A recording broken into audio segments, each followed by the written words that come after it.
पंडित भाई से किचन तले। अरे उठू मूर्ख कौन शिखलु पखाड़ खाई बापा मु एया बुझिली जे पखाड़ खाई साला परे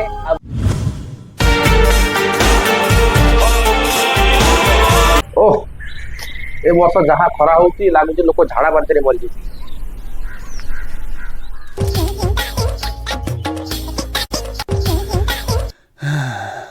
ए 43 डिग्री खरा रे पेट भितर खाली निया जाऊ।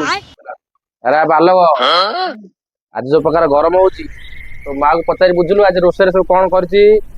बापा आज माँ को मु कहि गोटे स्पेशल डिश बनैबो सेति पे माँ आज गरम गरम खेचड़ी सहित गरम बाइगण भर्ता बनैबो। हे हरि नाम कृष्ण गोपड़ा गिरे तू ए चैत्र बैशाख मास खरा रे के केबे गरम खिचड़ी खाए जे तू माँ को कहू बनाया भाई तेरे गोबर छे। अरे बाबा भाई पता सुन कहेंगे रागुच है खाली मूर्खड़ा सकाळु उठी कि माँ को कही कि भात पखाड़ देती बाबा आ संगरे तरकारी आ भजा सब किछि अछि बाबा। वाह मो झियो जमारी तो भाई बळिया नुए जा शीघ्र शीघ्र पखाड़ भात रेडी करे खाइबा।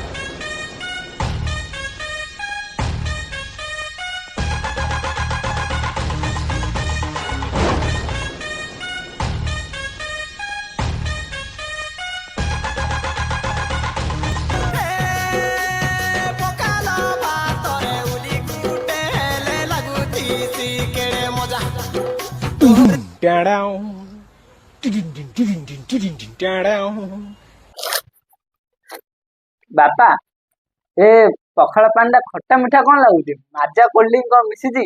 हाँ भाई एडा होते स्पेशल एप्पल जूस तू जदी पेट फुल करके पीबू ना ताहे तो मुंड भला काम करिबो सते ना कौन ताहले काली मु पूरा चला गई।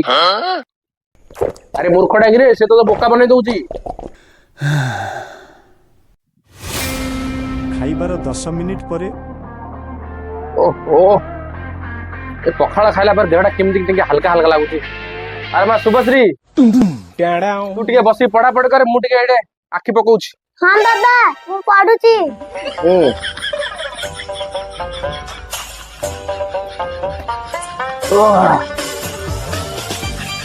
ओहो मुंडा कंप्यूटर पर काम करिया कथा ले व्यक्ति नागुची के जानी जेमिति कि आलू बस्ता मुंड ऊपर नदे देछि। ओ बोलो पखाड़ भात को जे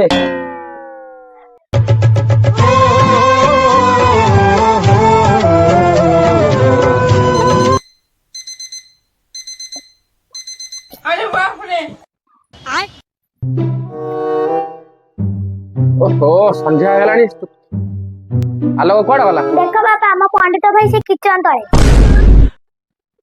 अरे उठू मूर्ख कौन शिखलु पखाड़ खाई बापा मु एया बुझिली जे पखाड़ खाई साला परे आ बापा भी मने पड़नी तकिया ही मने पड़े।